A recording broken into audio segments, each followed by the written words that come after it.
नमस्कार. हितगुजमध्ये आपले मनापासून स्वागत आहे. आज आपण नकारात्मक विचारांपासून दूर कसे राहावे, हे दूर राहण्यासाठी कोणते 5 उपाय करता येतील याविषयी आज आपण माहिती जाणून घेणार आहोत. चित्त समाधान तरी विष वाटे सोने, बहु खोटा अतिशय जाना भलो सांगो काय. मनाचे तळमळे चंदनेही अंग पोळे, तुका म्हणे तुझा उपचार पीडा पूजा.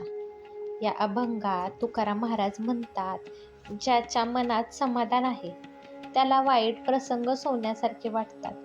मनामध्ये शांती नसेल, नकारात्मकता असेल, त्याचे मन चंदनाचे असले तरीही मनाला स्थिरपणा लाभत नाही. त्यामुळे नकारात्मक विचार मनातून काढून टाका आणि चांगल्या विचारांचे धनी व्हा. नकारात्मक विचारांमुळे नेहमी स्वतःला कमी समजत असो आणि प्रत्येक गोष्टीसाठी स्वतःला दोष देत असो तर ते आपले मानसिक स्वास्थ्यासाठी योग्य नाही. अनेकदा आपण दुसऱ्यांच्या चुका दाखवताना पुन्हा आपण स्वतःबद्दल नकारात्मक विचार करायला लागणे हे एका गंभीर मानसिक आजाराचे लक्षण मानले जाते. अशा परिस्थितीमुळे तुम्ही सतत नकारात्मकतेकडे जाता. आपल्या मनातील हे निगेटिव्ह विचार एका बंदिस्त जनावराप्रमाणे भयावह असल्याने ते मनाच्या खोल पिंजऱ्यात असणे आपल्या मानसिक स्वास्थ्यासाठी चांगले आहे तर नाही. जर हे विचार कधी मनामध्ये आले तर तेव्हाच्या प्रत्येक घटनेवर परिणाम करतील आणि त्यावरून स्वतःला दोषी ठरवून आपल्याला प्रचंड मानसिक अशा ताणाला सामोरे जावे लागेल. आता आपल्याला या नकारात्मकतेला सामोरे कसे जायचे असा भला मोठा प्रश्न असतो. मनातील निगेटिव्हिटी पासून स्वतःचा बचाव कसा करायचा, नकारात्मक विचारांना दूर ठेवून आपल्या आयुष्यात कशी नवीन भरारी घ्यायची याविषयी आज आपण उपाय जाणून घेऊया. एक संकटासाठी सदैव तयार राहा. मनुष्य जीवन जगताना संकटाचा नेहमीच सामना करत असतो. 4 दिवस सुखाचे, 4 दिवस दुःखाचे असे करत त्याचे आयुष्य सुरू असते. त्यामुळे आनंदाच्या क्षणानंतर काही समस्या कधीतरी येणार हे ठरलेले असते. म्हणून हा उपाय एका अँटीडोट सारखा काम करतो. तुम्हाला संकट कधीही सांगून येणार नाही. आता विचार करा की अचानक समस्या उत्पन्न झाली तेव्हा तुमची प्रतिक्रिया काय असेल. जर तुम्ही संकटांना असे सामोरे गेलात की तुमच्या आयुष्यात ते वाईट दिवस येणार आहेत हे ठाऊक होते तर त्या संकटाबद्दलची मनातली भीती नाहीशी होते.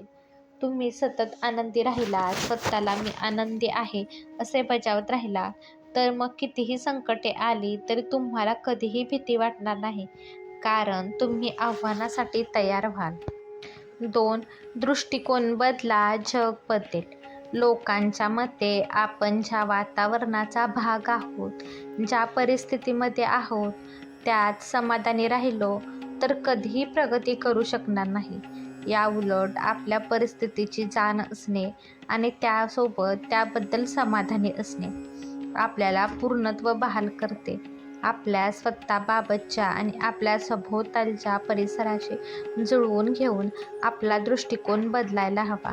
हा दृष्टिकोन बदलला की जगाचा आपल्याकडे पाहायचा आणि आपला जगाकडे पाहायचा दृष्टिकोन बदलेल. आपल्या मनाचे मालक व्हा.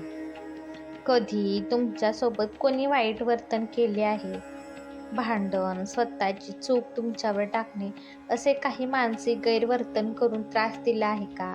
आता तुम्हाला त्या प्रकाराबद्दल नक्की काय वाटतं? ती व्यक्ती तुमच्याशी का वाईट वागली? तुम्हाला प्रचंड राग येतोय आणि तुम्हाला त्याला प्रत्युत्तर म्हणून काहीतरी वाईट करायचे आहे, पण कसे हा प्रश्न आहे. जर संपूर्ण परिस्थितीचा तुम्ही शांतपणे विचार केला तर कळेल की ती व्यक्ती तुम्हाला कंट्रोल करत आहे. तुमच्या विचारांवर एका प्रकारे ती व्यक्ती त्याच्या मर्जीनुसार नियंत्रण ठेवते. तुम्ही त्याला त्रास व्हावा अशी अपेक्षा करता. ही भावना चुकीची असून याला मानसशास्त्रानुसार द मेज असे म्हटले जाते.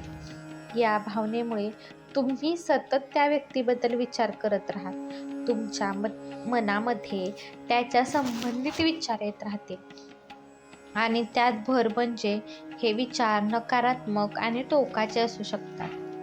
परिणामी ज्या व्यक्तीबद्दल तुम्हाला मनात राग आहे त्याच्याबद्दल सतत विचार करून वेळ वाया जाईल आणि तुमच्यात निगेटिव्हिटी पसरेल. तमेज या भावनेतून बाहेर पडण्याचा मार्ग अत्यंत सोपा आहे. त्या व्यक्तीला इग्नोर करा.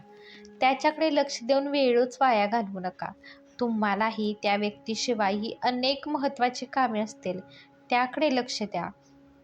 आपल्या मनाचा ताबा त्या व्यक्तीकडे देण्यापेक्षा त्याचे अस्तित्वच नाकारून सकारात्मक राहणे आपल्या मानसिक स्थितीसाठी जास्त चांगलं आहे. 4. दुसऱ्यांकडून अपेक्षा ठेवणे.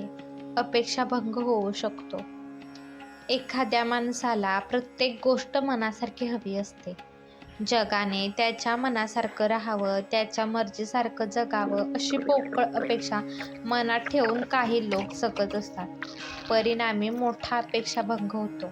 शेवटी प्रत्येकाला आपल्या मताप्रमाणे जगण्याचा हक्क आहे.